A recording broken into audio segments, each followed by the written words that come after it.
Hello student, welcome back. ফিরে আসলাম আবার একটা ক্লাসে। আজকে তোমাদের জন্য আমি নিয়ে এসেছি দশম শ্রেণী গণিত, রায় মার্টিন প্রশ্নবিচিত্রা ভলিউম 2। তো মাধ্যমিক 2026, তোমরা 2026 সালে মাধ্যমিক পরীক্ষা দিতে চলেছ। এবছর তোমাদের অঙ্ক পরীক্ষা ভালো হতে চলেছে, কারণ তোমাদের প্রদীপ স্যার অঙ্ক একদম ডিটেলসে বোঝাচ্ছে সব। তো অঙ্কেতে কোনো ভয় নাই, সব অঙ্ক এবার সমাধান হয়ে যাবে তোমাদের। আর কোনো প্রশ্নের ডাউট থাকলে তোমরা নিশ্চয়ই কমেন্ট করে জানাবা, এবং তোমরা কমেন্ট করছো, তোমাদের কমেন্টগুলো আমার খুব ভালো লাগছে। এভাবেই তোমরা কমেন্ট করো, কত অসুবিধা হলে সেটাও তোমরা কমেন্ট করবা। যে কোনো সমস্যা আমি আছি তোমাদের জন্য, তোমরা কমেন্ট করে জানাবা আমাকে। তো চলো আমরা বেশি দেরি করবো না। আজকের যে মডেল সেটটা আমি নিয়ে এসেছি 15 নম্বর মডেল সেট, এই মডেল সেটটা তোমাদের করাবো।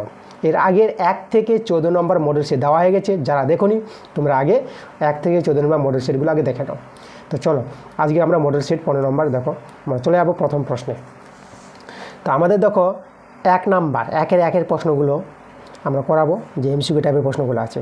1 নম্বর প্রশ্নটা কী বলছে দেখো, বলছে সমীর 4000 টাকা 3 মাসের জন্য এবং অমিতা 3000 টাকা 5 মাসের জন্য একটি ব্যবসায় নিয়োজিত করে, তাই না? এই যে টাকাগুলো, সমীর 4000 টাকা 3 মাসের জন্য ব্যবসায় নিয়োজিত করি, আর অমিতা 3000 টাকা 5 মাসের জন্য ব্যবসায় টাকা দেয়।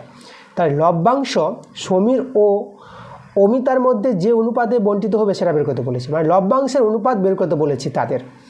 তো এখানে দেখো আমাদের জানতে হবে একই সময়ের ক্ষেত্রে মূলধনের অনুপাত যেটা হয়, লভ্যাংশের অনুপাত সেটাই হয়। তো আমরা এখানে করব কি দেখো, আমরা যদি একই সময়ের ক্ষেত্রে মূলধনের অনুপাতটা বের করতে চাই, দেখো সমীরের যেটা 4000 টাকা 3 মাস খেটেছে, তাহলে দেখো এখানে এই যে 1 মাস হিসাবে তার যে মূলধনটা হবে 4000 টাকা 3 মাস খাটে। এই যে আমরা মূলধনের অনুপাতটা করছি, 4000 টাকা 3 মাস খাটছে সমীরে, আর অমিতার 3000 টাকা 5 মাস খাটে। তো এই যে দেখো তাদের মূলধনের অনুপাত একই সময়ের ক্ষেত্রে এটা বেরিয়ে আসবে, আর এই অনুপাতটাই হবে তাদের লভ্যাংশের অনুপাত। এটা মনে রাখবা, একই সময়ের ক্ষেত্রে যেটা মূলধনের অনুপাত হয় সেটাই হয় লভ্যাংশের অনুপাত। এটা সরল করে আমাদের অ্যান্সার চলে আসবে। তো দেখো এখানে আমরা সরলটা করব। আমরা এখানে এই যে দেখো আমাদের এখানে 3টা শূন্য আর 3টা শূন্য যদি আমরা কেটে দিই, এবার 3টা শূন্য কেটে দিলাম, আর এই যে 3 আর 3 কেটে দাও, তাহলে আমাদের রয়ে গেল এখানে 4, আর এদিকে রয়ে গেল আমাদের 5।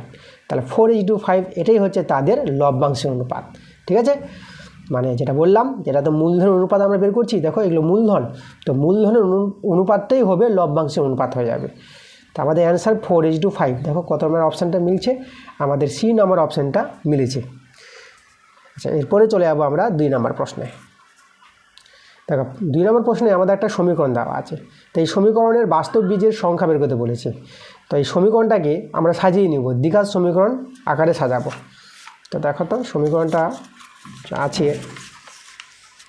আচ্ছা, আমরা বর্গগুণ করে নিই। আমরা যদি বর্গগুণ করে নিই তাহলে আমাদের হয়ে যাবে s² + 1 = x একে এক্স। এভাবে আমরা বর্গগুণ করে দিলাম। এবার সবাইকে বাঁ দিকে নিয়ে চলে আসবো, s², এক্সটা আগে নিয়ে আসলাম -x, আর +1টা যেটা ছিল +1 বসিয়ে দিলাম, = 0। এই যে আমাদের দ্বিঘাত সমীকরণটা চলে আসলো। এখন এই দ্বিঘাত সমীকরণের বীজ সংখ্যা জানতে চেয়েছে। তো দেখো কটি বীজ হবে, মানে বীজ বলতে এক্সের মান কটা হবে। যদি এক্সের মান পাওয়া যায়, সাধারণত দ্বিঘাত সমীকরণে এক্সের 2টি মান পাওয়া যায়। তো দ্বিঘাত সমীকরণের যদি বাস্তব বীজ থাকে তখনই বলবো বীজ সংখ্যা 2টি, আর বাস্তব বীজ যদি পাওয়া না যায় তাহলে আমরা বীজ সংখ্যা পাবোই না। তো বীজ থাকবে কি থাকবে না সেটা জানার জন্য তোমাদের দেখো কি করতে হবে, যে নিরূপক বলতে যে কোনো দ্বিঘাত সমীকরণ যদি হয় a² + bx + c = 0। ঠিক আছে, দ্বিঘাত সমীকরণের সাধারণ আকারটা এইরকম, এটা জানতে হবে। যে কোনো দ্বিঘাত সমীকরণ এই আকারে লেখা হয়। তো এটা যদি দ্বিঘাত সমীকরণ হয়, তো এই দ্বিঘাত সমীকরণের নিরূপক যেটা বলা হয় b² - 4ac, এটা হচ্ছে নিরূপক। এই নিরূপকটা, মানে এই নিরূপকের মান যা বেরোবে, মানে নিরূপকের মান দেখে আমরা বলতে পারবো আমাদের কি, যে বীজদ্বয়ের প্রকৃতি কীরকম, বীজগুলি কীরকম হতে পারে। নিরূপকটা যদি 0-এর সঙ্গে সমান হয়ে যায় তাহলে এই দ্বিঘাত সমীকরণের বীজগুলি বাস্তব এবং সমান হবে, মানে এক্সের মান দুটো একই রকম মান পাবো, হয় এক্সের মান 1-1 বা 2-2 এরকম পাবো যখন নিরূপকটা 0-এর সঙ্গে সমান হবে। আর নিরূপকটা, এই যে দেখো এটা তো নিরূপকটা যদি 0-এর চেয়ে বড় হয়ে যায়, মানে এই মানটা 2, 4, 5 এরকম যদি কোনো একটা সংখ্যা চলে আসে ধনাত্মক মান, হ্যাঁ শূন্যের চেয়ে বড় যদি হয় নিরূপকটা, তাহলে বীজদ্বয় মানে এক্সের মানটা হবে বাস্তব পাওয়া যাবে এবং অসমান পাওয়া যাবে। মানে এক্সের মান ধরো 1 2 পাবা, 3 4 5 6, ঠিক আছে, ভিন্ন ভিন্ন মান পাবা, এক্সের মান অসমান পাবা, এই ক্ষেত্রে পাবা। আর আরেকটা কন্ডিশন আছে, দেখো দেখো নিরূপকটা যদি এই যে বি স্কোয়ার মাইনাস 4ac এটা যে নিরূপক, এটা যদি লেস 0 হয়ে যায়, মানে ঋণাত্মক মান চলে আসে -2 -5, এভাবে যদি নিরূপকটা পাওয়া যায়, তখন দেখো আমরা বলে দেব যে সেই দ্বিঘাত সমীকরণের কোনো বাস্তব বীজ থাকবে না। তার নিরূপক দেখে আমরা বীজদ্বয়ের প্রকৃতি বলতে পারবো কোনো দ্বিঘাত সমীকরণের। এটা কিন্তু আমাদের জানতে হবে এই অঙ্কটা সমাধানের জন্য। তো এবার দেখো তো আমরা বীজগুলি বের করতে যাব। তো দেখো কোনো দ্বিঘাত সমীকরণের বীজ পাওয়ার জন্য দেখো এক্সের মান আমরা শ্রীধর আচার্যের একটা সূত্র জানি। তো শ্রীধর আচার্যের সূত্র কি, দেখো এই যে আমাদের দ্বিঘাত সমীকরণটা আছে, তার এইভাবে দ্বিঘাত সমীকরণ যদি থাকে, তাহলে শ্রীধর আচার্যের সূত্রটা এক্সের যে মান পাওয়া যায়, ঠিক আছে, আমরা একবারে এক্সের দুটো মান পেয়ে যাব কোনো দ্বিঘাত সমীকরণের শ্রীধর আচার্যের সূত্রের সাহায্যে। কীভাবে সেটা সূত্রটা হবে -b, এই দ্বিঘাত সমীকরণের ক্ষেত্রে -b plus minus √b² minus 4ac/2a। এই যে দেখো এই সূত্র সাহায্যে আমরা এক্সের দুটো মান পেয়ে যাব একবারে। আর তোমাদের এখানে বলে রাখি যে নিরূপক যেটা বলছিলাম b² মাইনাস 4ac নিরূপক, দেখো এই যে √ওভার মধ্যের যে অংশটা b² মাইনাস 4ac, এটাকে নিরূপক বলা হয়। কি বলা হয়? নিরূপক। ওকে, তা আমরা কি করব, এই সূত্র অনুসারে আমরা এখানে অ্যাপ্লাই করব, শ্রীধর আচার্যের সূত্রটা এখানে প্রয়োগ করব। তাহলে এক্সের মান দেখো তো এক্স সমান সমান আমরা লিখি এখানে সূত্রটা -b plus minus √b² minus 4ac/2a। এই হচ্ছে আমাদের শ্রীধর আচার্যের সূত্র। এবার এখানে মানগুলো বসাবো। এক্স সমান সমান দেখো বি বলতে কি, বি বলতে এক্সের সহগ, এক্সের সহগ এখানে -1 আছে, কোনো সংখ্যা না থাকলে 1 ধরবা, আর মাইনাস আছে তো -1। আর সি হচ্ছে ধ্রুবক সংখ্যাটা 1, আর এখানে এ যেটা আছে এস স্কোয়ার সহগ এ, তো এস স্কোয়ার সহগ নাই কিছু তো 1 ধরে নেব। চলো আমরা বসাই মানগুলো। তো -b কত আছে আমাদের, বি আছে -1, এই যে এক্সের সহগ -1 প্লাস মাইনাস √b² মানে -1 তার স্কোয়ার মাইনাস 4a বলতে কিন্তু এখানে আমাদের দেখো এস স্কোয়ার সহগ 1 আছে, 1 ইন্টু সিটা আমাদের দেখো 1 ধ্রুবক সংখ্যাটা সি, আর /2a হচ্ছে 1, এস স্কোয়ার সহগ 1। এই যে আমাদের দেখো মানগুলো বসানো হয়ে গেছে। এখন আমরা সরল করব, তো এটাতে আমার 1 চলে আসবে প্লাস মাইনাস। তাহলে এবার এখানে দেখো তো এই যে দেখো আমাদের এই যে এখানে সরলটা যদি করি, এটা হবে আমাদের 1 হয়ে যাবে, -1 স্কোয়ার 1, আর এটা -4 পেয়ে যাবো, আর 2। লক্ষ্য করে যে নিরূপকটা আমাদের বেরোচ্ছে এটা কিন্তু -3 পাবো, যে আমি একবার দেখাই, 1 প্লাস মাইনাস √3/2। এই যে দেখো, তাহলে এবার দেখো আমরা নিরূপকটা পেয়ে গেছি, -3 পেয়ে গেছি, ঠিক আছে। তাহলে এই ক্ষেত্রে আমাদের নিরূপকটা এই যে b² মাইনাস 4ac, এটা কিন্তু লেস 0 পেয়ে যাচ্ছে। এই যে দেখো -3 আছে, √ওভারের মধ্যে যদি -3 হয়, তাহলে আমরা বলবো নিরূপকটা 0 চেয়ে ছোট, মানে এই দ্বিঘাত সমীকরণের কোনো বাস্তব বীজ পাবো না আমরা। কারণ দেখো এই যে এক্সের যে মান, এটাই তো আমাদের বীজ, তাহলে √ওভারের মধ্যে যদি মাইনাস মান পাওয়া যায়, তাহলে বাস্তব মান তো পাবো না, তাহলে এটা কিন্তু অবাস্তব মান হয়ে গেল আমাদের। তাহলে এই যে অবাস্তব মান মানে বীজ পাওয়া গেল না, ঠিক আছে। এই যে দ্বিঘাত সমীকরণটা ছিল, এই দ্বিঘাত সমীকরণের কোনো বীজ পেলাম না। তাহলে আমাদের বলেছে এই সমীকরণের বাস্তব বীজের সংখ্যা কত, তা বাস্তব বীজ কিন্তু পেলাম না, তাহলে আমরা 0 বলে দেবো। তাহলে এই যে আমাদের অ্যান্সারটা কিন্তু এই নাম্বার অপশান 0। চলে যাবো আমরা পরের প্রশ্ন 3 নাম্বার। 3 নাম্বার প্রশ্নটা যে আমাদের বলেছে ABC সমকোণী ত্রিভুজের ABBCCA বাহু 3টি যথাক্রমে 3 সেমি 4 সেমি, দেখো 3 সেমি 5 সেমি 4 সেমি এরকম বাহুগুলো আছে। সেই ত্রিভুজটির অন্তর্বৃত্তের ব্যাসার্ধ কত হবে, ব্যাসার্ধের দৈর্ঘ্য বের করতে বলেছে। আচ্ছা ভালো প্রশ্ন। দেখো তাহলে এখানে আমরা যেটা করব, আমাদের এখানে সমকোণী ত্রিভুজ আছে, ত্রিভুজটা আছে সমকোণী ত্রিভুজ, সমকোণী ত্রিভুজের আমাদের যে অন্তর্বৃত্ত তৈরি হবে, এই যে আমাদের দেখো একটা সমকোণী ত্রিভুজ আমরা এইভাবে করে ছবি এঁকে দিতে পারবো, এই যে সমকোণী ত্রিভুজ, আর অন্তর্বৃত্ত এভাবে তোমরা রাখতে পারবে, মানে ত্রিভুজের মধ্যে একটা বৃত্ত তৈরি হবে, বাহুগুলোকে স্পর্শ করবে। তো এই যে বৃত্তটা তৈরি হলো, এটা আমাদের ব্যাসার্ধ, এই যে ও, এটা আমরা এই নাম দিয়ে দিলাম ও এ। ওই হচ্ছে আমাদের ব্যাসার্ধ। তো এই অন্তর্বৃত্তের এই যে ওয়ে ব্যাসার্ধের দৈর্ঘ্য বের করতে বলেছে। দেখো এখানে আমাদের একটা সূত্র জানতে হবে, এই যে সমকোণী ত্রিভুজের যে অন্তর্বৃত্তের ব্যাসার্ধের দৈর্ঘ্য পাওয়ার যে সূত্রটা, আমি একদম তোমাদের লিখে দেবো সূত্র। দেখো এটা সূত্রের মতো মনে রাখবা। কীভাবে সূত্রটা আছে, সূত্রটা দেখো ব্যাসার্ধের দৈর্ঘ্য যদি আমরা বলি আর, ঠিক আছে, এটা হচ্ছে আমাদের আর ধরে নিলাম। এই যে ওয়েটা, ওয়ে যদি আমাদের আর হয় তাহলে আর এর মান যে হবে ব্যাসার্ধ সেটা হবে এই যে তিনটি বাহু দেওয়া আছে না, তিনটি বাহুর যে ছোট দুটো বাহু আছে তাদের যোগ করো, 3 যোগ 4। এই যে ছোট দুটো বাহুর যোগফল থেকে, ছোট দুটো বাহুর যোগফল থেকে যে বড় বাহুটা আমরা বিয়োগ করে দেবো, এই যে দেখো, আর 2 দিয়ে ভাগ করে দেবো। এই যে আমাদের দেখো এই যে সমকোণী ত্রিভুজের অন্তর্বৃত্তের ব্যাসার্ধ পাওয়ার যে সূত্রটা, এটা মনে রেখে দেবা। এই সূত্রের সাহায্যে আমরা ব্যাসার্ধের মানটা একবারে পেয়ে যাব।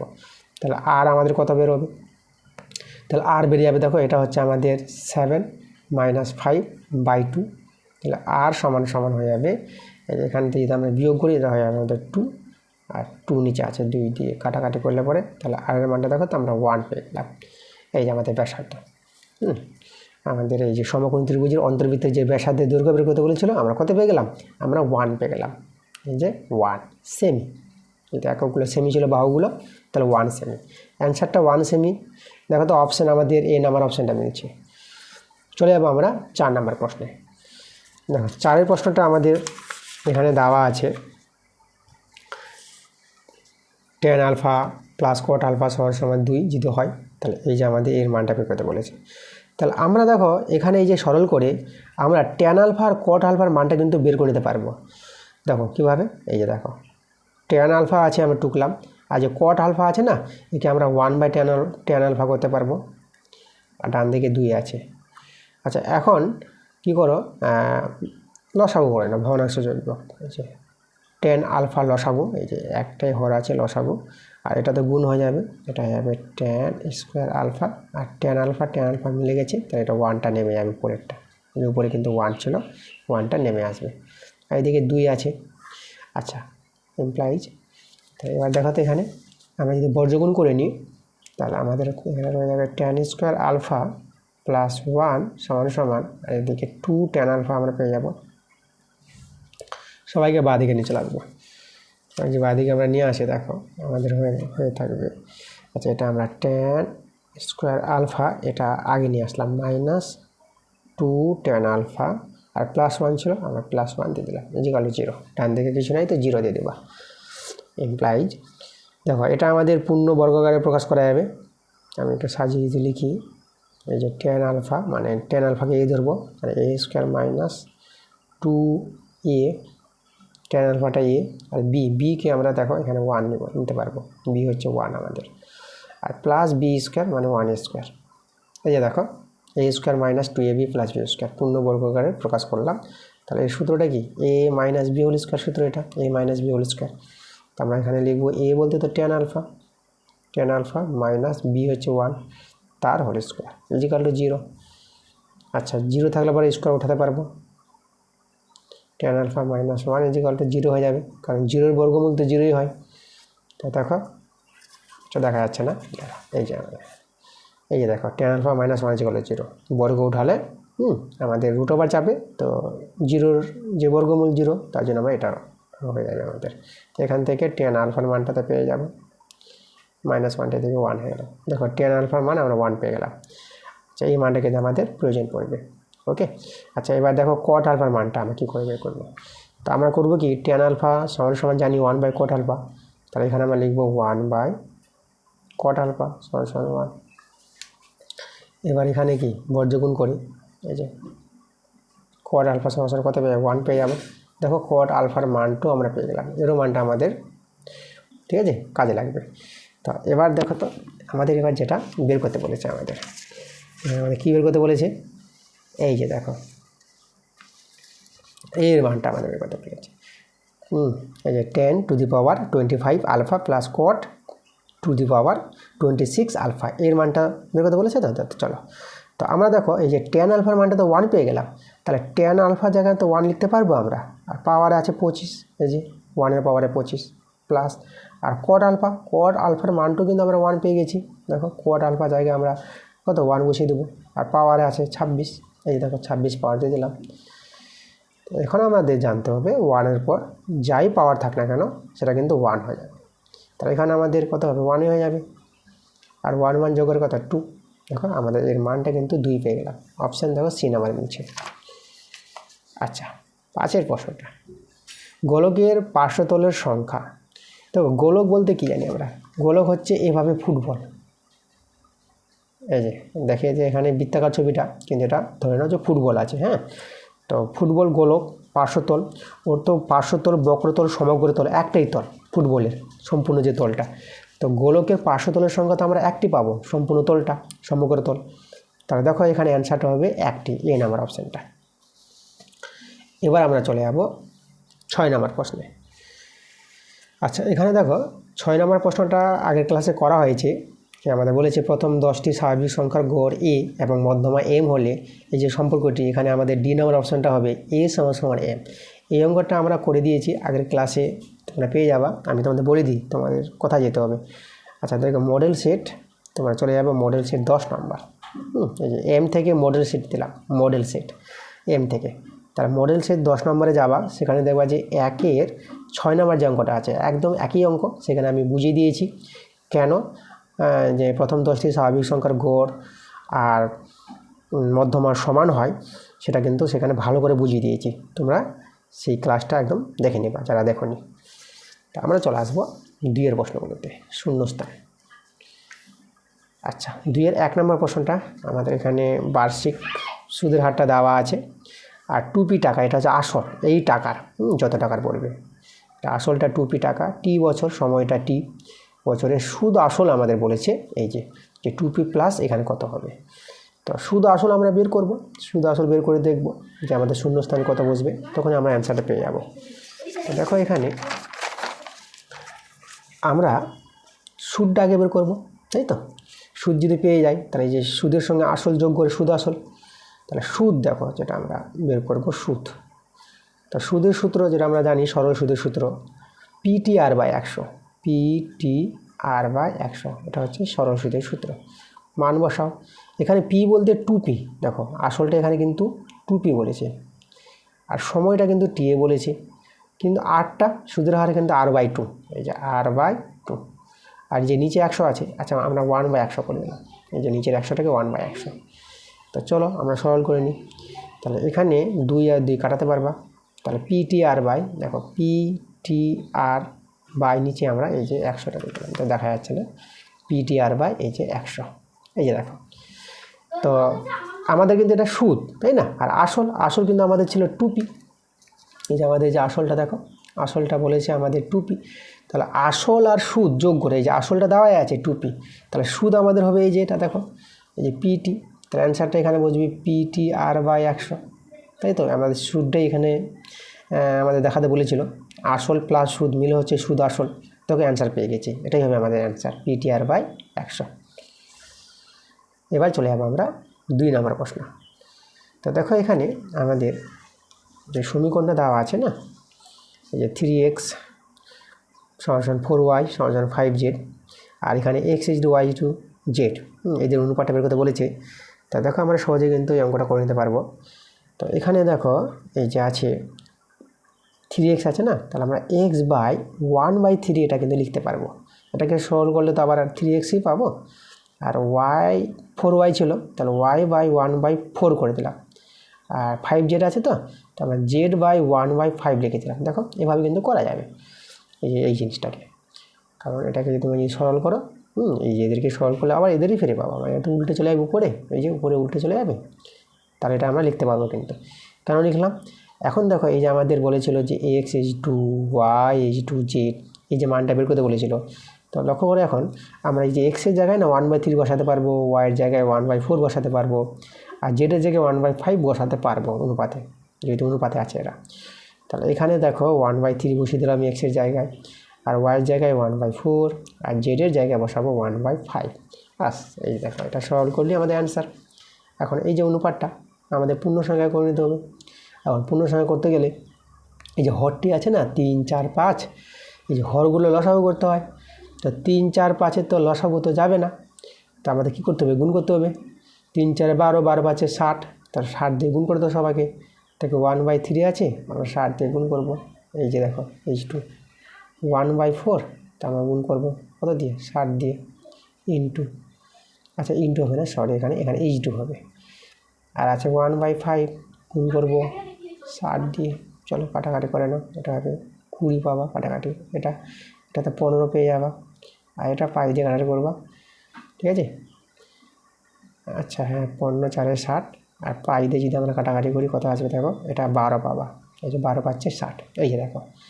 তাহলে এখানে আমাদের দেখো এবার পেয়ে গেছি অ্যান্সারটা 20 H2 15 H2 12, এই যে দেখো আমাদের অ্যান্সার, যেটা আমাদের বলেছিল যে এদের যে অনুপাত, এই যে দেখো আমাদের এদের অনুপাত বের করতে বলেছিল, আমরা কত পেলাম, চলো এখানে লিখে দেখাই, আমরা পেলাম 20 H2 15 H2 12 পেয়ে গেলাম, দেখো অ্যান্সার কিন্তু পেয়ে গেছি।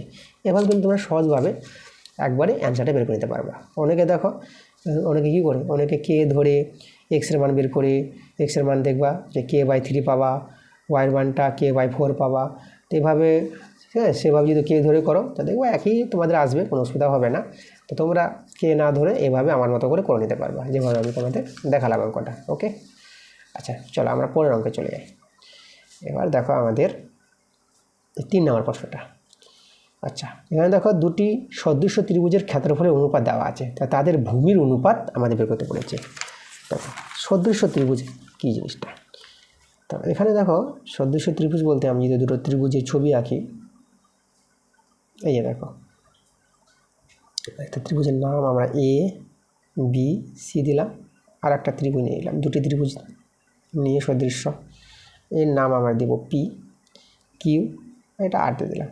এই যে দুটো ত্রিভুজ সদৃশ্য আছে এখানে, তাহলে এই দুটো ত্রিভুজ যদি সদৃশ্য হয় তাহলে সদৃশ্য ত্রিভুজের যেটা ধর্ম, ঠিক না, কী ধর্ম, যে ত্রিভুজ দুটির ক্ষেত্রফলের অনুপাত, মানে ত্রিভুজ এ বি সি, এই যে এদের ক্ষেত্রফলের অনুপাত, আর ত্রিভুজ পি কিউ আর, ত্রিভুজ দুটির ক্ষেত্রফলের অনুপাত সমান সমান হবে সেই ত্রিভুজ দুটির, সেই সদৃশ্য ত্রিভুজ দুটির অনুরূপ বাহুগুলির বর্গের অনুপাতের সঙ্গে সমান হবে। মানে এই জিনিসটা দেখো, যে অনুপাত আমরা যেহেতু ভূমির অনুপাত বলেছি, তো ভূমি দেখো এখানে বিসি আর কিউ আর আছে এই দুটি ত্রিভুজের, তাহলে দেখো আমরা এখানে বিসি নিলাম, এই যে বিসি তার স্কোয়ার, আর কিউ আর, এই যে বিসি বাহুর সঙ্গে অনুরূপ বাহু হবে কিউ আর বাহু হবে, ঠিক, এটার সঙ্গে এটা অনুরূপ বাহু, তাহলে এখানে নেব আমরা কিউ আর। এই দেখো আবার বলি তোমাদের, যে কোনো দুটি সদৃশ্য ত্রিভুজের ক্ষেত্রে আমরা পাবো সেই সদৃশ্য ত্রিভুজের ক্ষেত্রফলের অনুপাত তার সমান হবে কার সঙ্গে, সেই দুটি ত্রিভুজের অনুরূপ বাহুগুলির বর্গের অনুপাতের সঙ্গে সমান হবে। মানে এখানে আমরা এই দুটো বাহু নিয়েছি, সমান সমান আমরা নিতে পারবো এ বির square by P Q square, সমান সমান নিতে পারবো আমরা A C square by P R square, এগুলো নিতে পারবো। এই যে 3 জোড়া বাহুকে আমরা এভাবে বর্গ করে সমান দেখাতে পারবো। তো বাকিগুলো দরকার নাই, যেহেতু আমাদের শুধু ভূমির অনুপাতটা দরকার, তার জন্য আমরা বিসি আর কিউ আর নিয়েছি এখানে। ওকে, তো চলো এবার দেখো আমরা কী করবো, মানগুলো বসাবো। সেই ত্রিভুজ দুটির তো ক্ষেত্রফলের অনুপাত বলে দিয়েছে এদের মানগুলো, তাই না, তাহলে এদের যে মান যখন বলে দিয়েছে দেখো, তা আমরা এটা কত লিখতে পারবো, এই যে 9/25, মানে এখানে হচ্ছে আমাদের প্রথম ত্রিভুজটা হচ্ছে 9, আর পরের ত্রিভুজটা হচ্ছে 25, আর আমরা 9/25 দেখো এটা লিখতে পারবো, এই যে ত্রিভুজ দুটির অনুপাত যেটা 9/25 বলতে 9/25, আর এই যে আমাদের দেখো এই যে বিসি স্কোয়ার আর কিউ আর স্কোয়ার, এখন আমাদের বিসি ইজটু কিউ আর এটাই বের করতে হবে, তখনই আমাদের বেরিয়ে আসবে ভূমির অনুপাতটা। তো এবার দেখো তো আমরা কী করবো, এখানে আমরা এই যে বর্গটা উঠিয়ে দিলাম, আমরা বিসি বাই কিউ আর লিখলাম, তো সমান সমান আমরা দেখো এদিকে বর্গ যদি ছেড়ে দিই, বর্গ উঠালে পর কী হয়, বর্গমূল চাপবে, এদের পর বর্গমূল 9/25, এই যে √9/25 এটা হয়। তাহলে দেখো তো এদের যদি বর্গমূল করো, 9-এর বর্গমূল 3 হয়, আর 25-এর বর্গমূল 5, দেখো আমরা পেয়ে গেলাম এই যে বিসি ইজটু কিউ আর, এই যে আমাদের দেখো দুটি সদৃশ্য ত্রিভুজের ভূমির অনুপাতটা আমরা পেলাম 3:5 পেয়ে গেলাম। দেখো আমরা অ্যান্সার পেয়ে গেছি, তাহলে 3:5 আমাদের কিন্তু অ্যান্সার, এই যে দেখো 3:5। আচ্ছা আমরা চলে যাবো পরের প্রশ্নে। দেখো 4 নম্বর প্রশ্ন 2-4, পাই রেডিয়ান একটি ড্যাশ কর তাই না, মানে কীরকম কোণ হবে, পাই রেডিয়ান।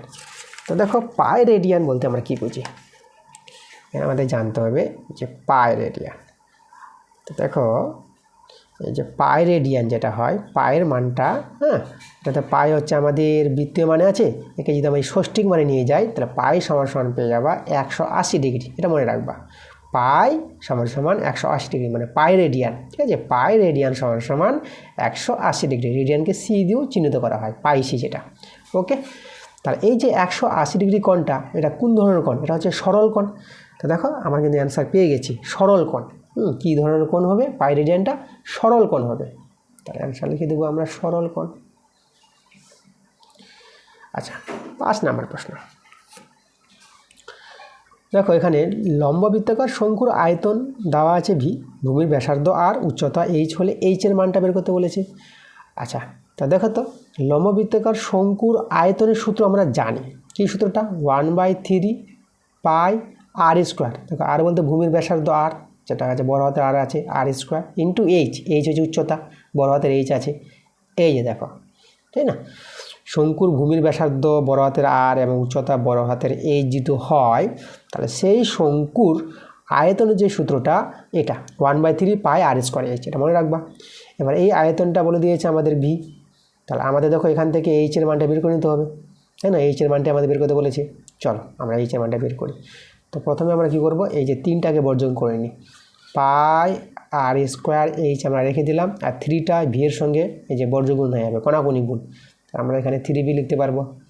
এবার আমরা এইচের মানটা বের করে নেব, তাহলে এইচ সমান সমান পেয়ে যাব উপরে 3v আর নিচে পাই আর স্কোয়ার। এই যে দেখো এইচ সমান সমান পেয়ে গেলাম 3v, এটা ভি আছে, হ্যাঁ, 3v by pi R square. ঠিক আছে, এটা কিন্তু আমাদের অ্যান্সার। আমরা 6 নম্বর প্রশ্নে চলে যাবো। 6 নম্বর প্রশ্নটা আগের ক্লাসে আমরা করেছি, তো চলো 6টা প্রশ্ন আছে আমি দেখিয়ে দিচ্ছি তোমাদের, আমরা যেভাবে দেখিয়েছিলাম। তো এখানে দেখো যে বলেছি ওয়াইয়ের মান দেওয়া আছে, আর এক্সের সংখ্যাগুরু মান 15 যদি হয়, তাহলে ওয়াইয়ের সংখ্যাগুরু মান কত। তো আমরা করেছিলাম, দেখো এক্সের সংখ্যাগুরু মান 15 বলতে এক্সের মান হচ্ছে 15, তাই না, এক্সের মান 15 হবে। আচ্ছা, তাহলে এক্সের মান যখন 15 পেয়ে গেলাম, তাহলে আমরা তো ওয়াইয়ের মানটা তো আমরা বের করতে পারবো, তাহলে ওয়াইয়ের মান কত হবে। তাহলে এখন আমরা কী করবো, যে ওয়াই সমান সমান আছে 3x - 5, তাহলে এক্সের জায়গায় এক্সের মানটা বসিয়ে ওয়াইয়ের মানটা পেয়ে যাব। এই যে ওয়াইয়ের সংখ্যাগুরু মানও তখন পেয়ে যাব, ওয়াইয়ের মানটাকে বলবো ওয়াইয়ের সংখ্যাগুরু মান। তো চলো বসাই মানটা, 3 ইন্টু এই যে এক্সের জায়গায় আমরা 15 বসিয়ে দেবো, -5, এটা সরল করে নিই, 15 × 3 = 45 - 5, তো এটা যদি বিয়োগ করে নাও এটা কত হবে 40। দেখো ওয়াইয়ের মানটা 40, এই যে আমরা পেলাম, দেখো ওয়াইয়ের মানটা 40, তাহলে ওয়াইয়ের সংখ্যাগুরু মান কত, 40, এটা আমাদের অ্যান্সার। আচ্ছা, এবার আমরা চলে যাব পরের প্রশ্নগুলো, সত্য মিথ্যা। 3-এর 1 নম্বর, আমাদের এখানে বলেছে বছরের শেষে সুদ গণনা করলে, বছরের শেষে মানে 1 বছরের শেষে বলতে 1 বছর, ঠিক তো, সময়টা 1 বছর, সুদ গণনা করলে কোনো টাকার প্রথম বছরের সরল সুদ ও চক্রবৃদ্ধি সুদ সমান হবে। ইয়াস, একদম ঠিক কথা।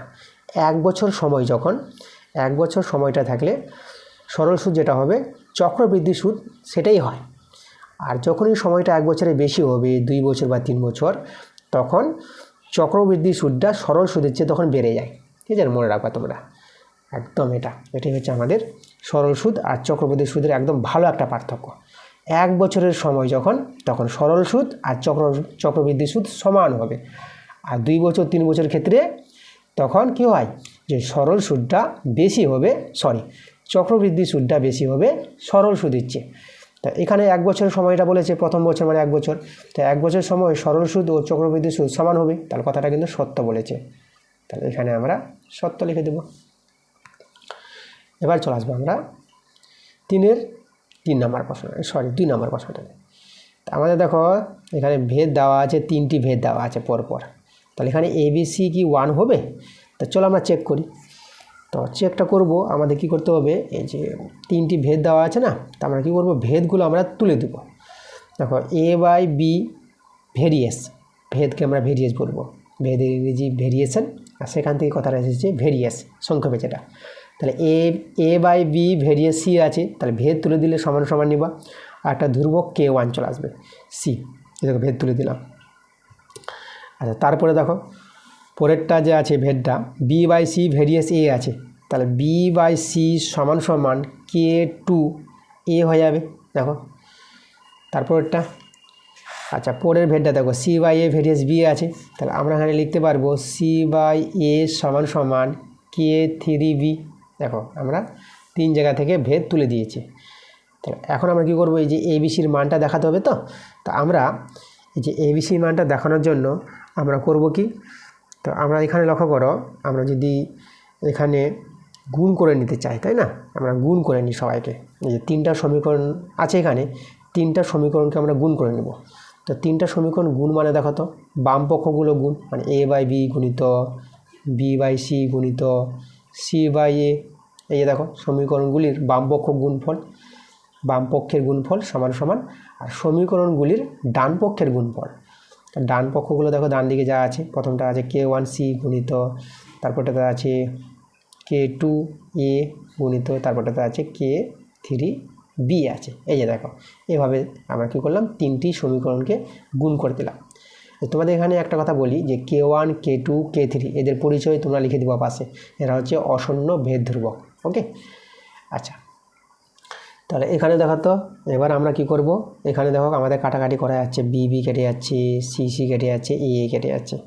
তাহলে এখানে তো আমরা 1 পেয়ে গেলাম এদিকে, আর এখানে এ বি সি, এই যে এ বি সি, আর এখানে কে one K two K three, দেখো এরকম আসছে।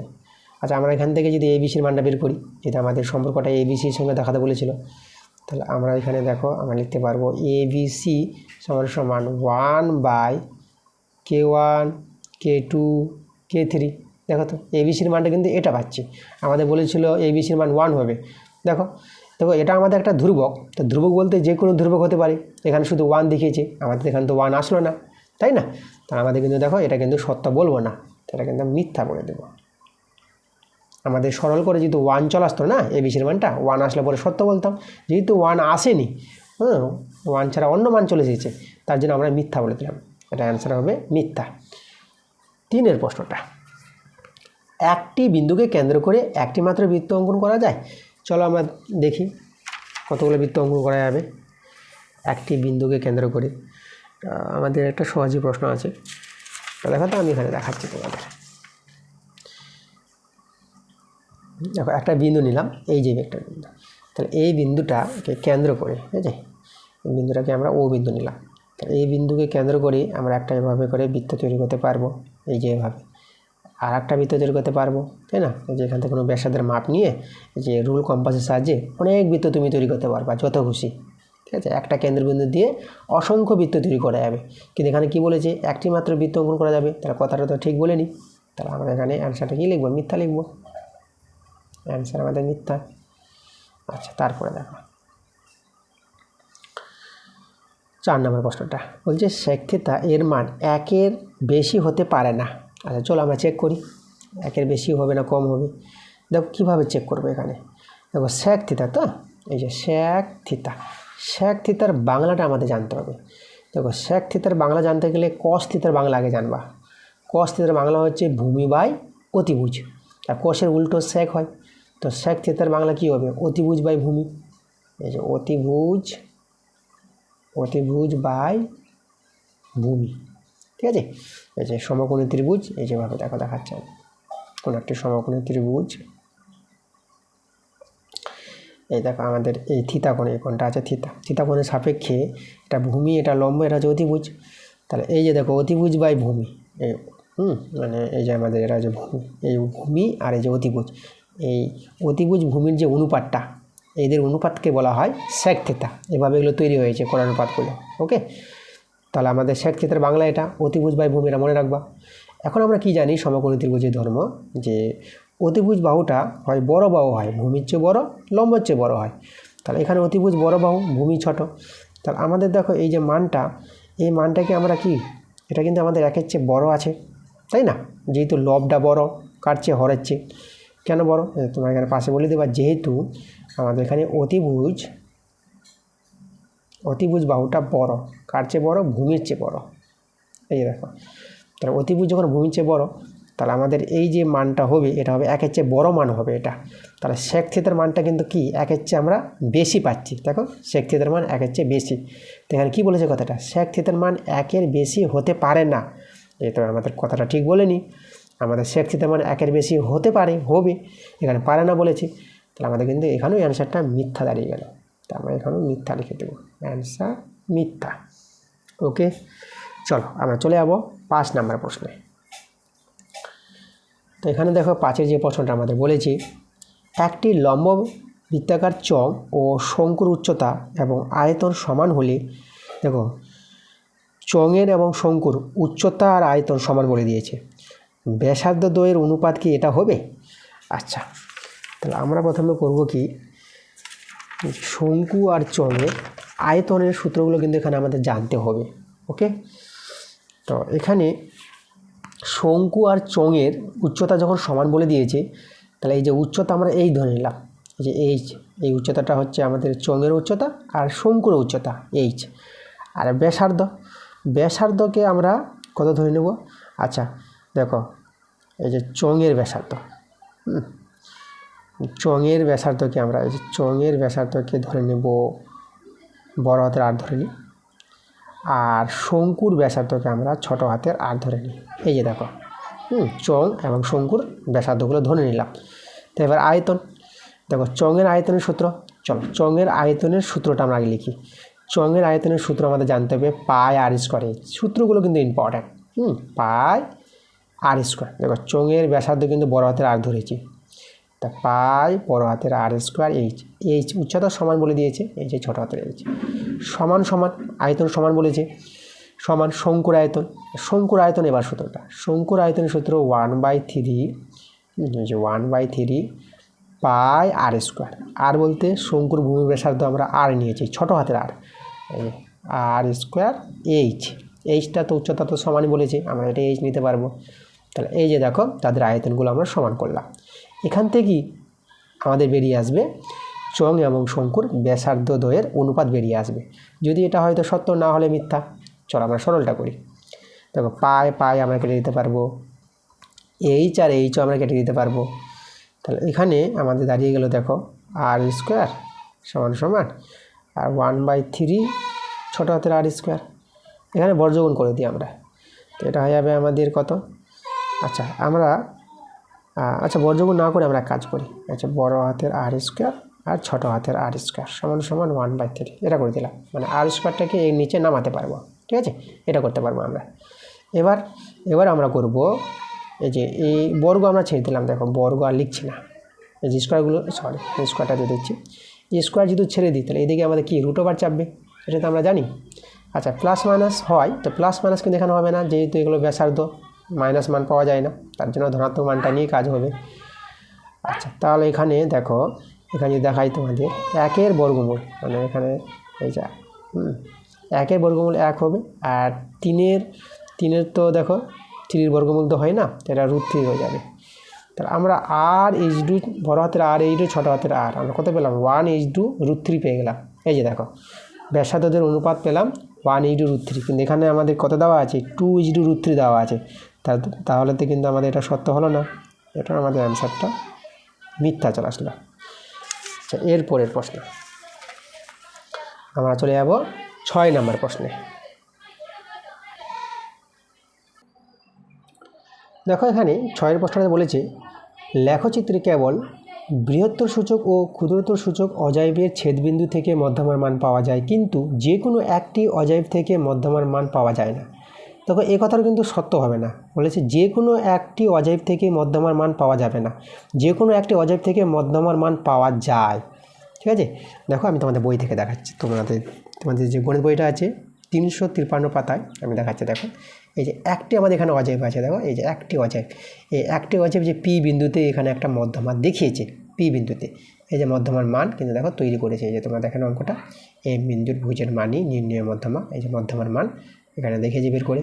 তাহলে এখানে তো একটি অজাইব আছে, একটি অজাইব থেকেও তো মধ্যমার মান পাওয়া যায়। দেখো দুটি অজাইব থাকলো, দেখো এই যে দেখো এই যে দুটি অজাইব আছে এখানে, সেই দুটি অজাইব থেকেও এই যে ছেদবিন্দু থেকেও আমরা মধ্যমার মান, এখানেও মধ্যমার মানটা এখানে বের করে দেখিয়েছি। কিন্তু আমরা তো দেখলাম যে একটি অজেব থেকে এই যে এখানেও দেখো একটি অজেব থেকে মধ্যমের মান পাওয়া যায়। তাহলে এখানে বলেছে একটি অজেব থেকে, যে বলেছে প্রশ্নটা, হ্যাঁ একটি অজেব থেকে মধ্যমের মান পাওয়া যাবে না, তো আমাদের পাওয়া যাচ্ছে, যাবে না বলেছে, দেখো পাওয়া যায় না বলেছে, তার জন্য কথাটা এখানে মিথ্যা হবে। এটা অ্যান্সারটা আমাদের হয়ে গেল মিথ্যা। আচ্ছা, এবার আমরা চলে যাবো 4 প্রশ্নগুলো। 4 প্রশ্নগুলো আছে এসিকিউ টাইপের প্রশ্ন, দেখো এক একটা প্রশ্নের জন্য 2 নম্বর করে পাবা তোমরা। তো চলো আমরা 4 1 নম্বর প্রশ্নটা দেখব। তো বলছে শতকরা বার্ষিক সরল সুদের হার 8% হলে কোনো টাকা মানে আসল, সেই টাকাটা দেওয়া নেই, আসলটা নাই, কোনো টাকার কত বছরের সুদটা কত বছরের সুদ আসলের, মানে সুদটা আসলের 8/25 অংশ হবে, তা আমাদের বের করতে বলেছে, মানে আসলটা কিন্তু এখানে বের করতে বলেছে।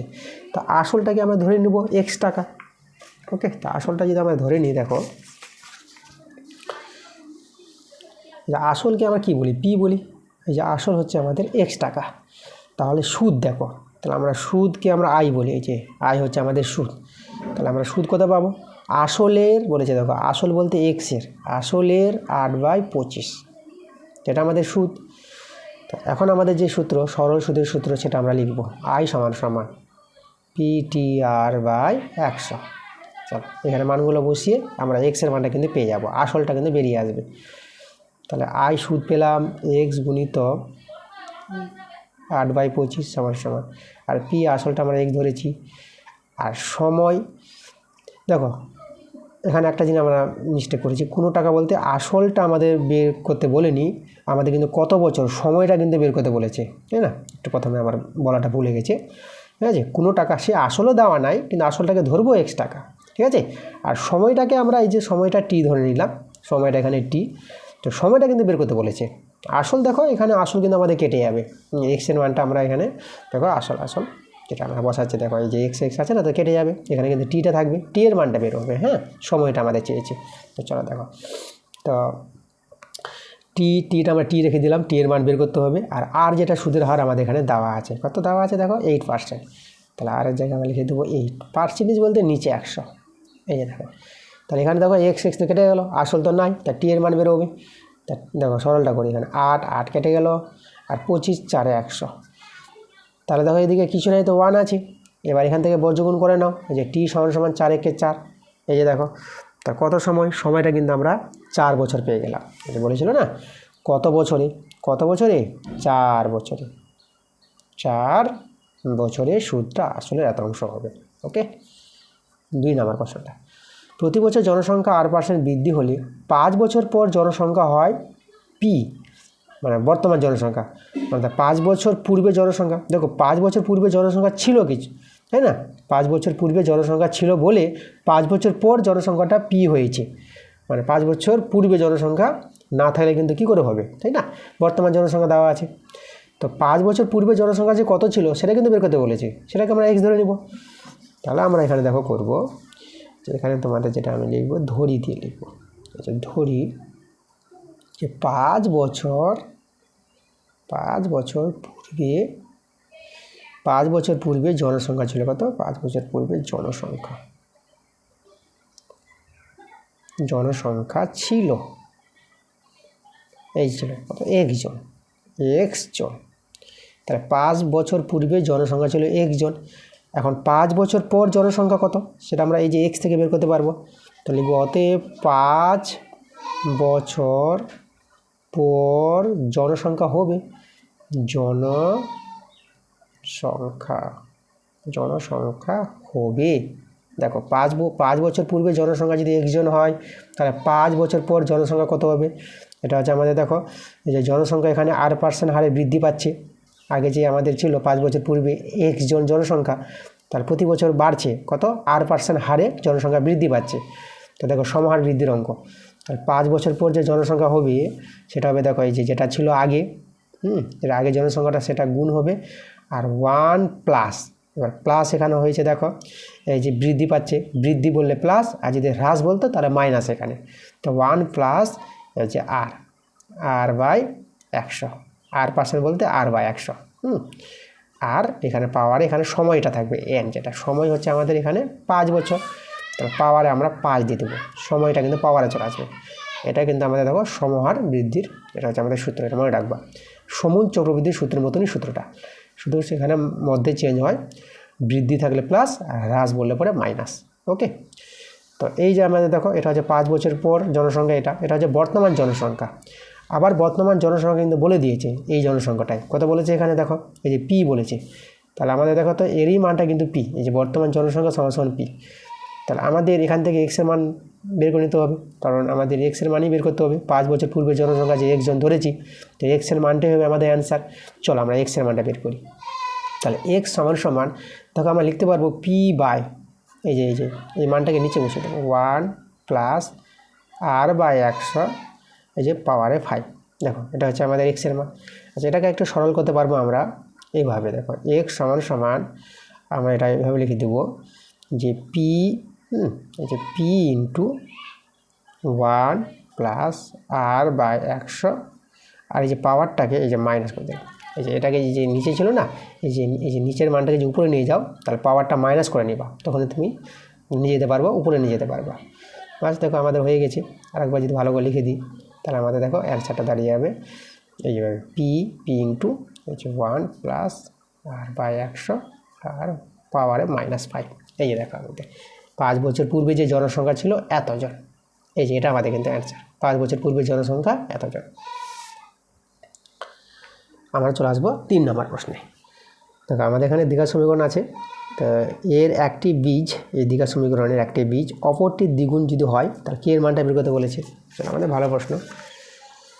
তো আমরা কি করব, এই দ্বিঘাত সমীকরণের একটি বীজ আমরা ধরে নিব। তো আমরা একটি বীজ ধরে নিলাম আলফা, তাই না? তাহলে অপর বীজটি কত হবে, তাহলে দেখো একটি বীজ অপরটির দ্বিগুণ বলেছে, তাহলে অপর বীজটি হবে 2 আলফা। তো দেখো দুটি বীজ পেয়ে গেলাম এই দ্বিঘাত সমীকরণে, একটা আলফা একটা 2 আলফা।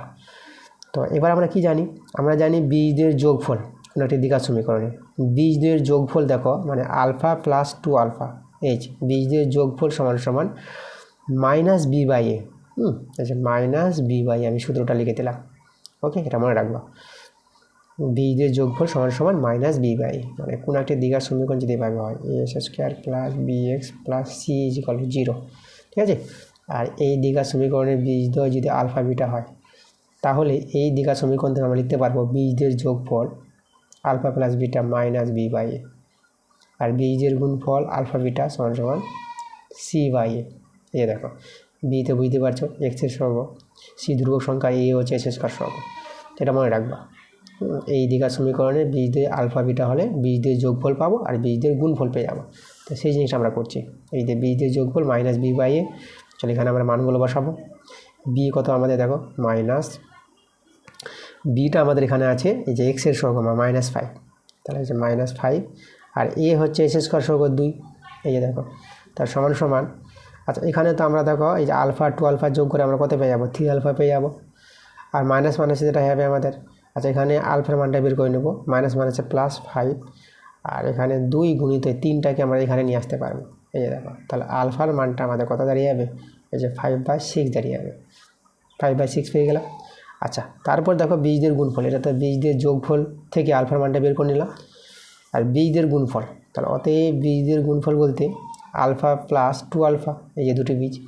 তো বীজদ্বয়ের গুণফলের সূত্র সি বাই এ দেখো, তাহলে আমাদের এখানে সি আছে, ধ্রুবক সংখ্যাটা কে আছে, তাহলে আমাদের কে বাই এ, আমাদের হচ্ছে 2, তাহলে এই যে আমাদের 2 সি বাই এ। তাহলে এখানে কত হবে 2 আলফা স্কোয়ার সমান এই যে কে বাই 2, এই যে 2 আলফা স্কোয়ার সমান কে বাই 2। আর এখান থেকে দেখো আমরা কি করব, এই যে আলফার মানটা আমরা বের করে রেখেছি, তা আমরা আলফা জায়গায় আলফার মানটা বসিয়ে দেবো। তাহলে 2 ইন্টু এই যে 5/6 তার স্কোয়ার কে বাই 2। ওকে, আচ্ছা চলো তাহলে আমরা কী করবো, এখান থেকে সরল করে চলো আমরা কে এর মানটা বের করে নিই। তাহলে আমি সরলটাকে একটু এদিকে দেখাই, দেখো তাহলে ইমপ্লাইজ 2 ইন্টু, এখানে 5-এর বর্গ আমরা 25 পেয়ে যাবো, 6-এর বর্গ 36 সমান কে বাই 2। আচ্ছা, 2 18 36 কাটাকাটি করা যাবে, আর এখানে দেখো 2 9 36, দেখো এভাবে পেয়ে গেলাম। তাহলে আমরা কে এর মানটা কত দেখতে পাচ্ছি, কে সমান 25/9, 25/9। দেখো আমরা কে এর মান কিন্তু বের করে নিয়েছি। তাহলে আমাদের যে বলেছিল এখানে কে এর মান কত, তো কে এর মানটা কত 25/9, এটাই কিন্তু আমাদের অ্যান্সার। এই দেখো এটাই আমাদের কে এর মান। ওকে, এই যে আমাদের কে এর মানটা বের করতে বলেছিল, আমরা কত পেলাম 25/9 পেয়ে গেলাম। 4 নম্বর প্রশ্ন। আচ্ছা, এখানে আমাদের এই যে দুটো মিশ্রকরণী আছে, দেখো এই যে মিশ্র দ্বিঘাতকরণী। তাই মিশ্র দ্বিঘাতকরণী দুটি দেওয়া আছে, এদের মধ্যে কোনটি বড় সেটা যুক্তিসহ দেখাতে বলেছে। চলো আমরা যুক্তিসহ দেখাবো এদের মধ্যে কোনটি বড়। তো দেখো এখানে আমরা যে দেখাবো দুটি মিশ্র দ্বিঘাতকরণীকে আগে ভেঙে নিব। প্রথমটা আমরা আগে নিচ্ছি। প্রথমটা কত আছে আমাদের এখানে আছে যে √15 প্লাস √3 তার বর্গ করে নিলাম। এই যে √15, সরি একটু নড়ে গেছে। আচ্ছা, এখানে দেখো প্রথমটার বর্গ করে নিলাম। আমরা এবার এর বর্গের সূত্র ভাঙাবো, মানে a + b তার হোল স্কয়ার সূত্র। এই সূত্রটা হচ্ছে a² + 2a + b + b²। এই সূত্র তোমরা জানো, a + b হোল স্কয়ার সূত্র a² + 2ab + b²। আচ্ছা, এটা তো আমরা যে √15 স্কয়ার জন্য রুটটা উঠে যায়, এটা 15 হয়ে যাবে। আর এখানে 2, আচ্ছা √15 আর √3, দেখো এটা করণের মধ্যে গুণ করতে পারবা, 15 × 45, এই যে √45 এভাবে হয় এটা। আর এটা তো এই যে স্কোয়ারের জন্য রুটটা উঠে যাবে, 3 থেকে যাবে, 15 আর 3 যোগ করে নাও, এটা হয়ে যাবে 18 প্লাস 2√45। এই দেখো, তো একে ভেঙে আমরা এটা পেয়ে গেলাম। এবার তারপরেরটাকে ভাঙছি। এরপরেরটা যদি আমরা ভাঙি, পরেরটা আছে এবংতে লিখি, এবং পরেরটা কত আছে √10 প্লাস √8 আছে বর্গ, এটা বর্গ করে দিলাম। চলো আমরা সূত্র ভাঙাবো। আমরা লিখব a² plus 2ab plus b²। এই দেখো সূত্রটা, তাহলে এটা আমাদের 10 হয়ে যাবে প্লাস, আর এখানে এটা গুণ করে দেখো, এটা 80 পেয়ে যাবে গুণ করে, এটা 8 হয়ে যাবে আমাদের। আচ্ছা, 10 আর 8 যোগ করে আমাদের কত 18 আর 2√80। দেখো এবার এই যে দেখো এই দুটোকে দেখে আমরা বলে দেবো কে বড় কে ছোটো। এখানে 18 সমান, প্লাস প্লাস আছে, 2 2 সমান, তাহলে এই যে √45 আর √80 এই দুটোর মধ্যে যে বড় সেই বড়, তা √80 তো বড় হবেই। তাই এখানে লিখব যেহেতু √80 বড়, কাটছে √45 চেয়ে বড়, তারপর দেখো বড় মান পেয়ে গেলাম, অতএব বড়। এই যে বড়টা দেখাতে বলেছিল না, তাহলে বড় কোনটাকে পেলাম, এই যে আমাদের দ্বিতীয়টা, এই যে দ্বিতীয়টা বড়, তাহলে বড় হচ্ছে √10 প্লাস √8, এটা কিন্তু আমাদের বড়। এইভাবে যে যুক্তি সহ দেখাতে বলেছিল, এই যে আমরা দেখালাম ভেঙে, এটাকে আমাদের যুক্তি বলা হয়, ঠিক আছে, এটাই যুক্তি। ওকে, তো এইভাবে তোমরা বড় দেখে দিবা। আমরা চলে যাবো পরের প্রশ্নে। দেখো পরের আমাদের যে 5 নম্বর প্রশ্নটা আছে, এখানে আমাদের বলেছে ও কেন্দ্রীয় বৃত্তের ভিতরে পি যে কোনো একটি বিন্দু, বৃত্তের ব্যাসার্ধের দৈর্ঘ্য 5 সেমি এবং ওপি 4 সেমি হলে পি বিন্দুগামী যেটির ন্যূনতম তার দৈর্ঘ্য নির্ণয় করতে বলেছে। আচ্ছা দেখো ছবিটা এঁকে তোমাদের প্রশ্নটা ভালো করে বোঝায়, প্রশ্নটা ভালো প্রশ্ন। তা আমাদের এখানে দেখো একটা বৃত্ত আছে না, তাহলে যে আমরা বৃত্ত তৈরি করে দিলাম। এই দেখো, মানে আমরা আগে একটা, আচ্ছা এখানে আমাদের কেন্দ্রবিন্দু আছে, কেন্দ্রবিন্দু ও নিলাম, আর একটা জে তৈরি করলাম, এই যে একটা জে। তো এই যে দেখো বৃত্তের ভিতরে একটা বিন্দু আছে, এই জায়গায় বিন্দু আছে, মানে এখান থেকে একটা লম্ব দিলাম, আর এই বিন্দুটা পি। এই যে মানে আগে আমি তৈরি করে নিয়েছি, মানে বৃত্তের ভিতরে যে পি বিন্দু আছে, পি বিন্দুটা এই জায়গায় আছে, সেই পি বিন্দু একটি বিন্দু। আর বৃত্তের ব্যাসার্ধের দৈর্ঘ্য 5 সেমি, আমরা এখানে ব্যাসার্ধ বলছি ও এ ব্যাসার্ধ, এটা আমরা এই যে যেটার নাম এ বি নিয়ে নিলাম। আর এটা যে ওপি, যেটা আমাদের দেখো ওপি বলেই দিয়েছে, ওপিটা আমাদের 4 সেমি, এই যে 4 সেমি। আর পি বিন্দুগামী, এই যে পি বিন্দুগামী যে জেটা, দেখো এই যে পি বিন্দুগামী যেটা আমরা আগে নিয়ে নিয়েছিলাম, পি বিন্দুগামী জের দৈর্ঘ্য, ন্যূনতম দৈর্ঘ্য, এই যে যেটা দৈর্ঘ্য, সেই ন্যূনতম দৈর্ঘ্য আমাদের বের করতে বলেছে, মানে সেই যেটির দৈর্ঘ্য বের করতে বলেছে, বাস।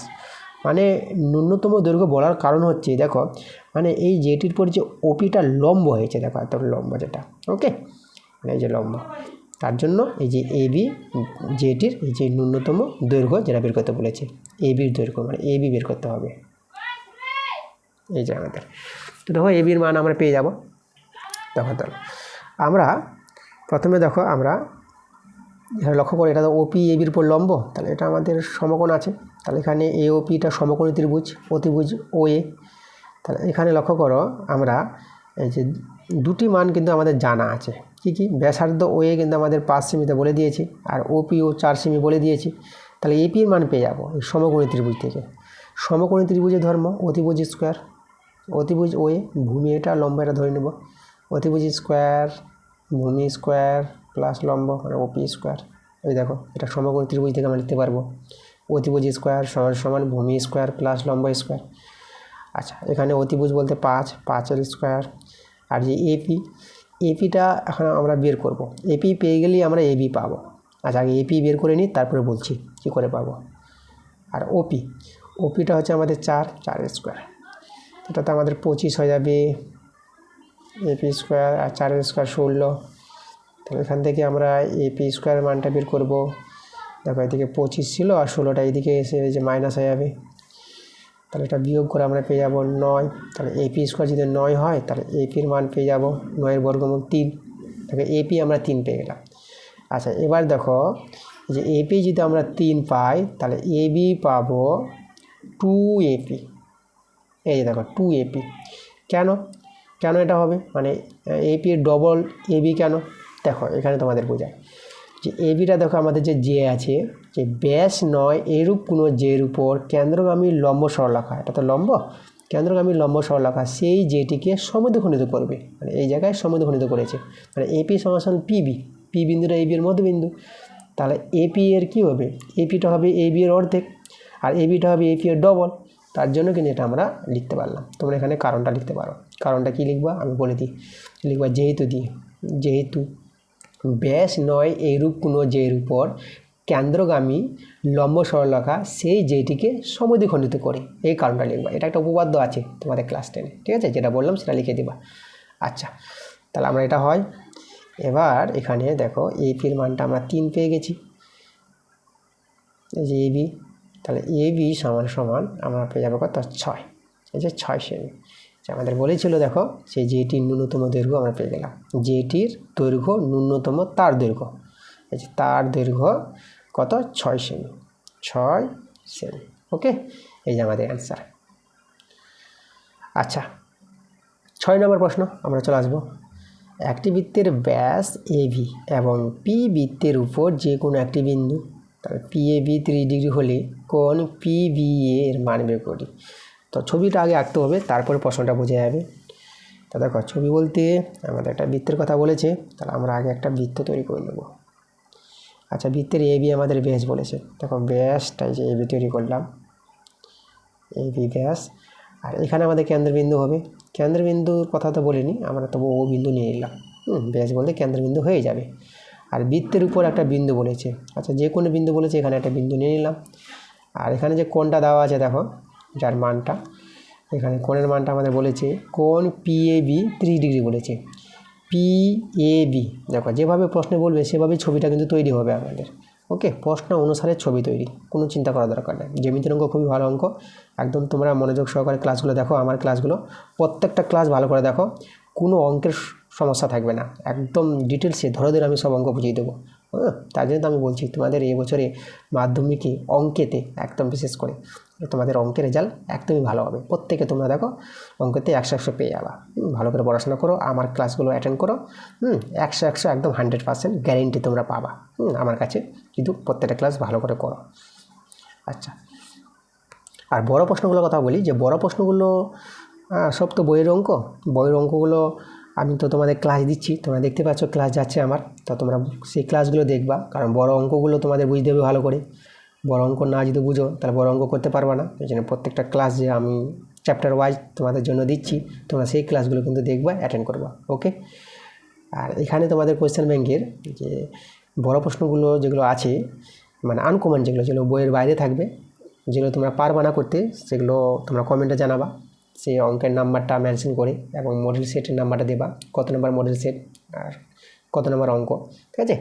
তো তোমরা জানাবা, তোমরা যে অঙ্কগুলো পারবা না সেই অঙ্কগুলো কিন্তু আমি তোমাদের করিয়ে দেবো। আচ্ছা, তো চলো অঙ্কটা, তা এই যে দেখো যেটা এখানে বলেছিল আমাদের, এই যে কোণ পি এ বি মানে আমাদের এই যে এপি যোগ করতে হবে, তারপর তো আমরা পিএবি পাবো। এই কোণটা আমাদের বলেছে কত, 30 ডিগ্রি বলেছে। তাহলে আমাদের যে মান বের করতে বলেছে কোণের, কোণ পিবিএ, এদিকে আমাদের দেখো পিবি যোগ করতে হচ্ছে, যেভাবে বলেছে সেভাবে আমরা কাজ করব। এই যে পিবি যোগ করবো, তারপর তো আমরা কোণটা পাবো পিবিএ। দেখো তো আমাদের এই কোণের মানটা বের করতে বলেছে, এই কোণটা দেওয়া আছে, এই কোণটা বের করতে হবে, একদম খুব সহজে কোণটা বেরিয়ে আসবে। দেখো সহজ প্রশ্নটাই আছে, শুধু আমাদের এই যে প্রশ্নটা পড়ে কী করতে হবে, ছবিটা তৈরি করে নিতে হবে ভালো করে, বাস অ্যান্সার দেরি হবে না তৈরি করতে, অ্যান্সারটা সহজে আমরা পেয়ে যাব। চলো কী করে পাবো, দেখো এই যে এপিবি এই কোণটা আমাদের কিন্তু হবে 90 ডিগ্রি। কেন 90 ডিগ্রি, কারণ এপিবি কোণটা হচ্ছে অর্ধবৃত্তস্থ কোণ। অর্ধবৃত্তস্থ কোণ বলতে এই যে ব্যাস নিয়ে যে বৃত্তস্থ কোণ তাকে বলা হয় অর্ধবৃত্তস্থ কোণ, আর অর্ধবৃত্তস্থ কোণ হয় সমকোণ, মানে 90 ডিগ্রি। দেখো এই কোণটা পেয়ে গেলাম 90 ডিগ্রি। এখন তাহলে এই যে ত্রিভুজটা সমকোণী ত্রিভুজ, এপিবি ত্রিভুজটা সমকোণী ত্রিভুজ দাঁড়িয়ে গেল। তাহলে সমকোণী ত্রিভুজে দুটো কোণ তো জানা হয়ে গেল, ঠিক আছে, বা যে কোনো ত্রিভুজ ধরতে পারো। যে কোনো ত্রিভুজে দুটো কোণ জানা থাকলে 3 নম্বর কোণটা তো পেয়ে যাবো। 180 ডিগ্রি থেকে এই দুটো কোণের যোগফল বাদ দিয়ে দেবো। আর যেহেতু দেখো এখানে 90 ডিগ্রি আর 30 ডিগ্রি, তাহলে এই কোণটা বুঝতে পারছো কত হবে, কারণ এই দুটো কোণের যোগফল হবে 90 ডিগ্রি। এই যখন একাই 90 ডিগ্রি, এরা দুজন মিলে হবে 90 ডিগ্রি, কারণ 90 ডিগ্রি মিলে 180 ডিগ্রি। তাহলে এই কোণটা হয়ে যাবে 60 ডিগ্রি, কারণ 60 ডিগ্রি আর 30 ডিগ্রি 90 ডিগ্রি, দেখো একবারে পেয়ে গেলাম। তাহলে আমাদের অ্যান্সারটা হয়ে গেল কত, 60 ডিগ্রি। এই যে মানটা 60 ডিগ্রি পেয়ে গেলাম। 7 নম্বর প্রশ্ন, দুটি সদৃশ ত্রিভুজে প্রথমটির ক্ষেত্রফল দেওয়া আছে 20 বর্গ সেমি, দ্বিতীয়টির ক্ষেত্রফল দেওয়া আছে 80 বর্গ সেমি। প্রথমটির একটি বাহুর দৈর্ঘ্য 2 সেমি হলে দ্বিতীয় ত্রিভুজে অনুরূপ বাহুর দৈর্ঘ্য বের করতে বলেছে। একদম ভালো প্রশ্ন। তো দেখো ভালো প্রশ্ন এবং সহজ প্রশ্ন, একবার হয়ে যাবে অ্যান্সারটা। আমাদের এখানে জানতে হবে যে দুটি সদৃশ ত্রিভুজের ক্ষেত্রফলের অনুপাত সমান সমান সেই দুটি সদৃশ ত্রিভুজের অনুরূপ বাহুগুলির অনুপাতের সঙ্গে সমান হবে। মানে এখানে দেখো এই যে প্রথম বাহুর দৈর্ঘ্য কত দেওয়া আছে, 2 দেওয়া আছে, এই যে 2। আর দ্বিতীয় ত্রিভুজের, তাই না, এই যে প্রথমটির মানে প্রথম ত্রিভুজের একটি বাহুর দৈর্ঘ্য দেওয়া আছে 2, আর দ্বিতীয় ত্রিভুজের অনুরূপ বাহুর দৈর্ঘ্য, সেই অনুরূপ বাহুর দৈর্ঘ্য আমরা ধরে নিলাম x, এই যে x ধরে নিলাম, তাই না, সেই এক্সের মানটা দরকার, তখনই অ্যান্সারটা হয়ে যাবে। তাহলে এই যে দেখো যে প্রথম ত্রিভুজের একটি বাহুর দৈর্ঘ্য এবং সেই সদৃশ দুটি যে ত্রিভুজ আছে, সেই সদৃশ দুটি ত্রিভুজের মধ্যে দ্বিতীয় ত্রিভুজের অনুরূপ বাহু দৈর্ঘ্যটা, আমাদের যে অনুপাতটা, এটা সমান হবে সেই ত্রিভুজের ক্ষেত্রফলের অনুপাতের সঙ্গে সমান হবে। এটা কিন্তু তোমরা মনে রাখবা, ওকে। একটা মানে বর্গের অনুপাত, এই যে বাহুগুলো আছে না, এদের বর্গের এই যে দেখো দুটি সদৃশ ত্রিভুজের অনুরূপ বাহুগুলির বর্গের অনুপাতটা হবে সেই সদৃশ দুটি ত্রিভুজের ক্ষেত্রফলের অনুপাতের সঙ্গে সমান হবে। এই যে দেখো এই যে অনুরূপ বাহুগুলির, দুটি সদৃশ ত্রিভুজের অনুরূপ বাহুগুলির বর্গের অনুপাতের সঙ্গে সমান হবে সেই দুটি সদৃশ ত্রিভুজের ক্ষেত্রফলের অনুপাতের সঙ্গে সমান হবে। এই যে প্রথমটির ক্ষেত্রফল 20 বর্গ সেমি আর দ্বিতীয়টির ক্ষেত্রফল 80 বর্গ সেমি। দেখো এটা মনে রাখবে তোমরা, ওকে। এটা আমাদের আছে, তোমাদের বইতে আছে সদৃশ্যতা যে চ্যাপ্টারটা আছে সেখান থেকে তোমরা পেয়ে যাবা। আচ্ছা, তো দেখো তাহলে এখানে আমরা সরল করে এক্সের মানটা পেয়ে যাবো। এক্সের মান পাওয়া মানে এই যে আমরা দ্বিতীয় ত্রিভুজে অনুরূপ বাহু দৈর্ঘ্য যেটা আমরা এক্স বলেছি তার মানটা পাবো। তো বলে 4, এটা হবে আমাদের x², 20/80, যেটা কাটাকাটি করলে এটা হয়ে যাবে আমাদের 5, এটা কাটাকাটি যদি করি তো এটা দেখো 16 পাচ্ছে, আমাদের 80 হবে। তো আমরা কত পেলাম দেখো তো, দেখো এখানে আমরা সরলটা যদি বলি যে 1/s² সমান এটা 1/16। আচ্ছা এখানে যদি s²টা দিইনি, এখানে যে বর্গমূল করে নাও তাহলে s² সমান 16। তাহলে এক্সের মান কত পাবো, এক্সের মান হবে আমাদের 4, 16 বর্গমূল 4। দেখো এই যে অ্যান্সারটা আমাদের 4। এই যে বলেছিল না যে দ্বিতীয় ত্রিভুজে অনুরূপ বাহু দৈর্ঘ্য কত, সেটা কত পেলাম আমরা, 4 সেমি পেয়ে যাবে। 4 সেমি, 4 সেমি। আচ্ছা এবার আমরা যাব এই যে আমাদের 8 নম্বর প্রশ্ন। 8 নম্বর প্রশ্নটা এক্সের মানটা দেওয়া আছে এভাবে sec θ + 1/tan θ যদি হয়, তাহলে আমাদের দেখাতে বলেছে 1/x সমান sec θ - 1/tan θ, এটা দেখাতে বলেছে। তো এটা থেকে কিন্তু প্রমাণটা চলে আসবে আমাদের। তো চলো আমি তোমাদের প্রমাণটা দেখাই। আচ্ছা, তাহলে আমরা দেখো একটা পেজ নিয়ে নিই, নিয়ে নিলাম। তো এখানে যে প্রথম যে সমীকরণটা আছে এখানে লক্ষ্য করো, আমরা এখানে 1/x করে নিলাম, উল্টে নিলাম। তাহলে ডান দিকে উল্টে নিতে হবে। এই যে tan theta by sec theta +1 যেটা আছে সেটা আমরা উল্টে লিখে দিলাম। ওকে, এটা প্রথমে আগে করে নেব আমরা। এবার দেখো এখানে আমরা কি করব, এই যে এদিকে তো ইমপ্লাইজ 1/x আছে সমান সমান। এখন দেখো আমরা এখানে কী করছি, যেটা আছে সেটা আমরা লিখি tan থিটা, আর এখানে আছে sec থিটা -1 সরি +1 আছে। তো যেটা আছে না হরে যেটা আছে তার বিপরীত চিহ্ন দিয়ে আমরা গুণ করে দেবো, যেভাবে হর কোঅর্ডিনেশন করলে করতাম ওই টাইপের এটা। তো এখানে আমরা হরে গুণ করেছি তো লবে গুণ করতে হবে, sec থিটা -1 এই যে এত দিয়ে আমরা গুণ করেছি। এই জিনিসটা মনে রাখবো, এটা করলে পরে আমাদের দেখো প্রমাণটা চলে আসবে। আচ্ছা, তাহলে দেখো আমরা এদিকে করি, এদিকে 1/x থাকলো। তো দেখো উপরেরটা আমরা বসিয়ে দিই, যে tan থিটা আর sec থিটা -1 বাই, আর এখানে a স্কোয়ার মানে b স্কোয়ার সূত্র, a square minus B square. দেখো a স্কোয়ার মানে বি স্কোয়ার সূত্র আমরা অ্যাপ্লাই করে দিলাম। আচ্ছা, এবার দেখো এবার আমরা করব কি, উপরে tan theta sec theta -1 by, আচ্ছা এখানে আমাদের sec স্কোয়ার থিটা, এটা 1 স্কোয়ার তো 1, এটা লিখবো। এখন এর মানটা আমরা জানবো, sec স্কোয়ার থিটা -1 এর মানটা।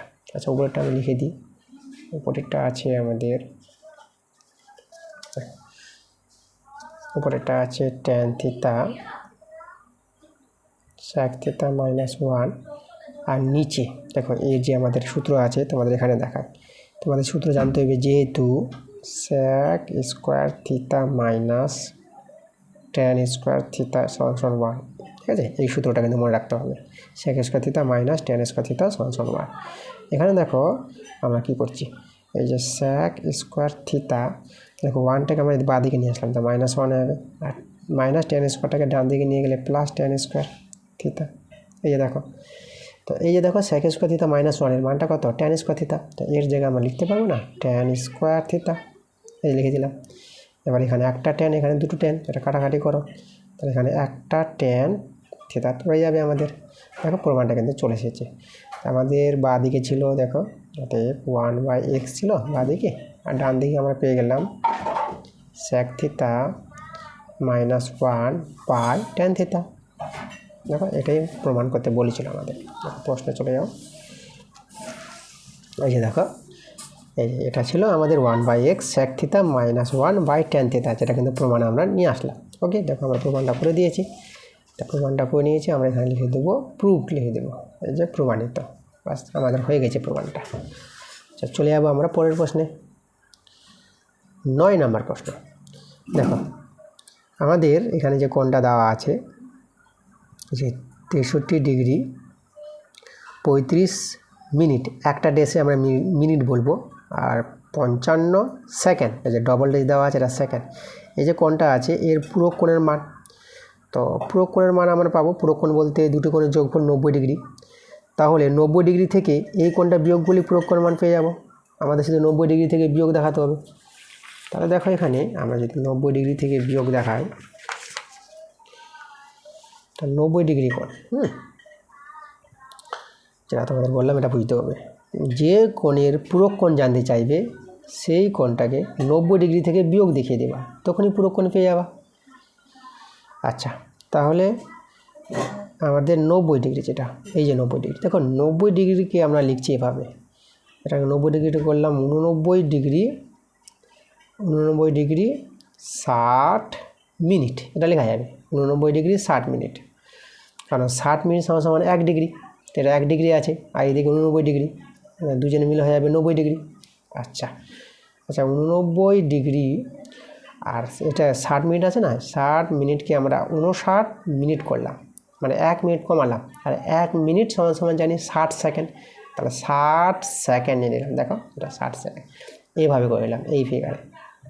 এই ফিগারে রাখলাম, কারণ আমাদের কোণটা এই ফিগারে ছিল, যে ফিগারে আছে সেই ফিগারে আমরা তৈরি করলাম। এটা আমাদের 90 ডিগ্রি কোণ, এই যে 90 ডিগ্রি কোণটাকে এভাবে তৈরি করে নেবা। এখন এই 90 ডিগ্রি কোণ থেকে এবার এই কোণটা বাদ দিয়ে দেবো, বিয়োগ দেবো, তখনই আমাদের কি এর পূরক কোণটা পেয়ে যাব।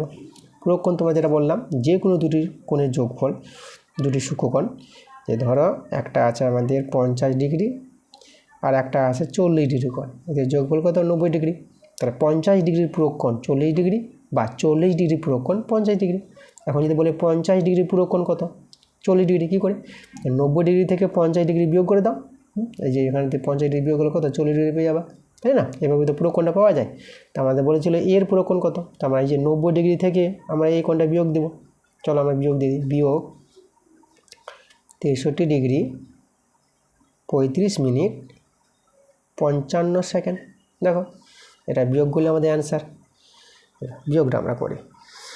এটা আমাদের এই যে 60 থেকে 55 বাদ 5 সেকেন্ড, আর এই যে আমাদের এটা 5 করে দিলে 9, এটা হবে আমাদের 4 মিনিট। আর এদিকে এটা হলো 5-এ আছে, 3 করে দিলে 5, এটা 2, 24 মিনিট।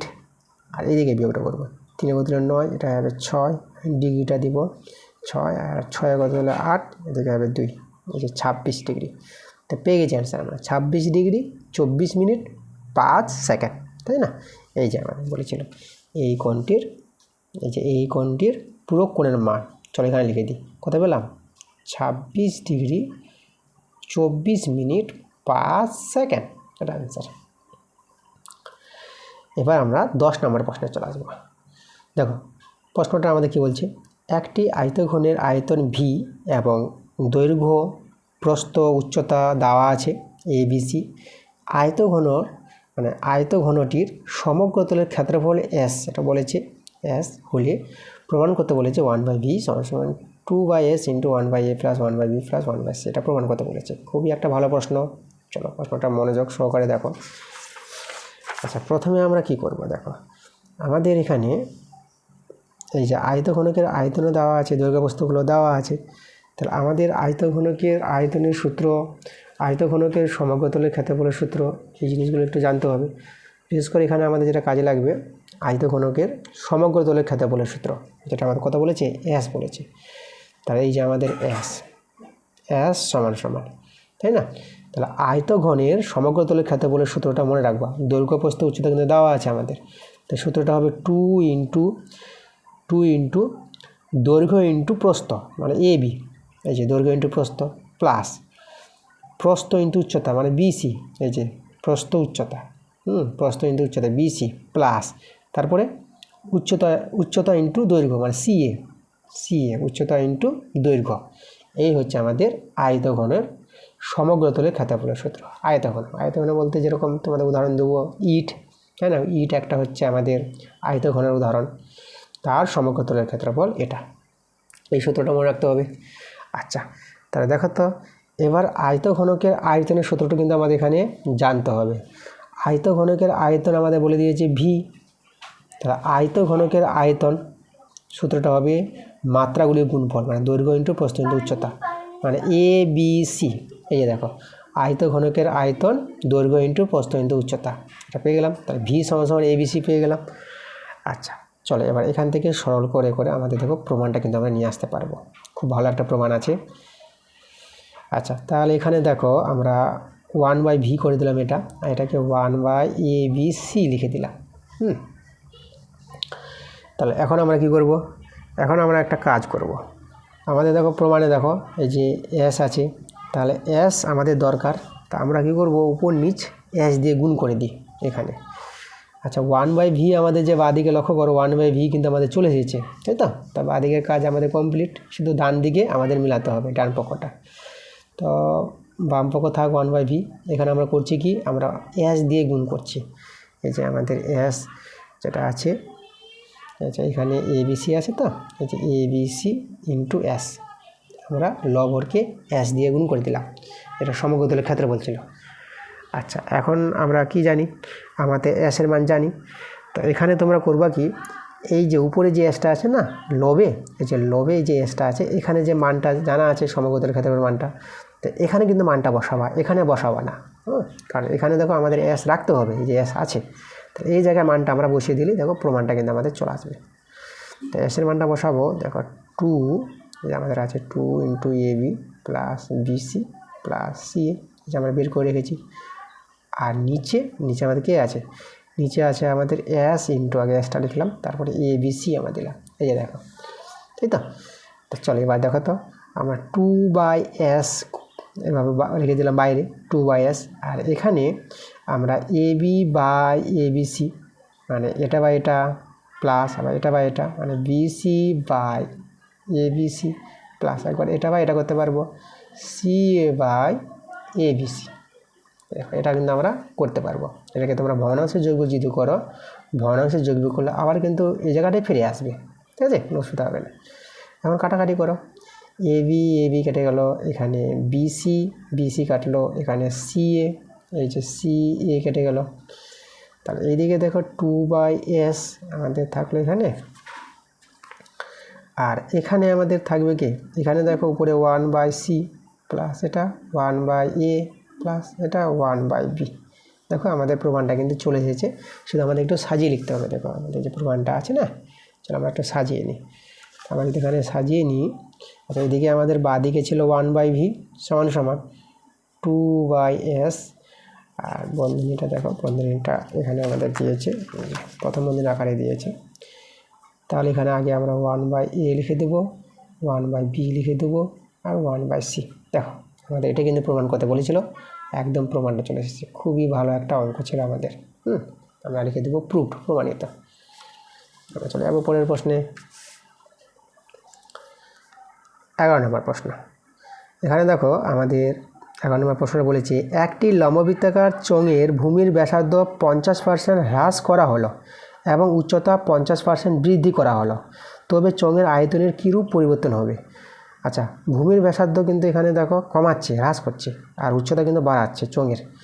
তো প্রথমে চোঙের ভূমির ব্যাসার্ধ আর উচ্চতা আমরা ধরে নিব, ঠিক আছে। তাহলে দেখো চোঙের ভূমির ব্যাসার্ধ, আমরা একটি চোঙের ভূমির ব্যাসার্ধ আমরা আর ধরে নিলাম, আর সেই চোঙের উচ্চতা আমরা এই ধরে নিলাম। তাহলে এভাবে ভূমির ব্যাসার্ধ, চোঙের ব্যাসার্ধ আর উচ্চতা ধরে সেই চোঙের আমরা কি পেয়ে যাব, চোঙের আয়তন, আয়তনের সঙ্গে একটা সম্পর্ক বলেছে, চোঙের আয়তন। তো চোঙের আয়তনের সূত্র তোমাদের জানতে হবে πr²h, এটা হচ্ছে চোঙের আয়তন। এখন ভূমির ব্যাসার্ধ কমাচ্ছে, তার আগে ছিল আর, দেখো আর ছিল আগে, আর এখন কমাচ্ছে কত, আর এর 50% মানে 50/100, 50/100, তার 50 2 100। তাহলে এটা দেখো তো কত আসে, আর মাইনাস এটা r/2। এটা যে ভগ্নাংশে যোগ বিয়োগ করো, এটা 2r থেকে r বাদ, মানে এটা r/2 পাবা। ওকে, এটা এটা r আছে, তাহলে r/2 আমরা ব্যাসার্ধ পেয়ে গেলাম।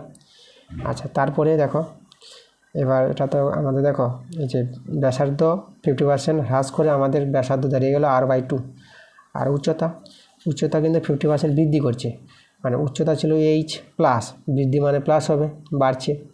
আর কত, এইচে মানে উচ্চতার 50%, 50/100, এখানে 50 দিয়ে 100, তাহলে এখানে h/2 আছে। তাহলে এটা যদি দেখো আমরা, এটা দেখো এইভাবে দাঁড়াবে, এটা যদি ভগ্নাংশ যোগ বিয়োগ করা আছে, এটা সমান আছে, হ্যাঁ, ভগ্নাংশ যোগ বিয়োগ করলে 2 লসাগু 2h, এইভাবে ভগ্নাংশ যোগ বিয়োগ 2h প্লাস h মানে 3h/2, এই যে দেখো। তাহলে এই হলো আমাদের এখন চোঙের ব্যাসার্ধ এটা, আর উচ্চতা হচ্ছে এটা। তাহলে এখন আমাদের কি হবে, এখন হবে চোঙের আয়তন, নতুন আয়তন হবে। তো চোঙের আয়তনের সূত্র πr², তাহলে আর বলতে হচ্ছে এই যে r/2, তার স্কোয়ার ইন্টু h হচ্ছে 3h/2। এই দেখো এটা আমরা সরল করবো, এখন আয়তনটা কত বের হচ্ছে দেখব। আচ্ছা, তাহলে এটা এটা হবে আমাদের r², এটা 4, আর এটা তো 3h/2। আচ্ছা, একে আমরা, এই যে আয়তনটাকে আমরা এই আকারে রাখার চেষ্টা করি। তাহলে এই আকারে যদি তৈরি করি, তাহলে দেখো তো আমাদের কাটাকাটি তো যাচ্ছে না, তাহলে 3 এটা 4 দিয়ে 8, তার আমরা 3/8 করে দিলাম, আর πr² লিখে দিলাম, এই যে πr² লিখে দিলাম, আর এটা 3/8। দেখো তো এবার লক্ষ্য করো তো, আগে ছিল আয়তনটা πr², আর এখন আয়তনটা কত আসলো, এখন আয়তনটা চলে আসলো আমাদের 3/8 পাই আর স্কোয়ার এইচ। দেখো 3/8 যেটা, এটা হচ্ছে একের চেয়ে ছোটো ভগ্নাংশ। তাহলে একের চেয়ে ছোটো মানে আগের চেয়ে, দেখো আগের চেয়ে কিন্তু আমাদের আয়তনটা কমে গেছে, হ্রাস পেয়েছে, আয়তন হ্রাস পেয়েছে। তাহলে আয়তন যে হ্রাস পেয়েছে কতটা, সেটা আমরা আগে বের করে নেব। তারপরে শতকরা আয়তন কতটা হ্রাস পেয়েছে সেটা আমাদের বের করতে হবে। এখানে শতকরা, এই যে বলেছে না, এই যে চঙের আয়তন কীরূপ পরিবর্তন হবে, এখানে শতকরা কথাটা উল্লেখ করে নিই, কিন্তু আমাদের এখানে শতকরাই বের করতে হবে। হ্যাঁ, আর এই অঙ্কগুলো শতকরাই থাকে। তো চলো আমরা দেখে নেব শতকরা আয়তন কতটা হ্রাস পাবে। তার আগে আমরা দেখব যে আয়তন কতটা হ্রাস পেল।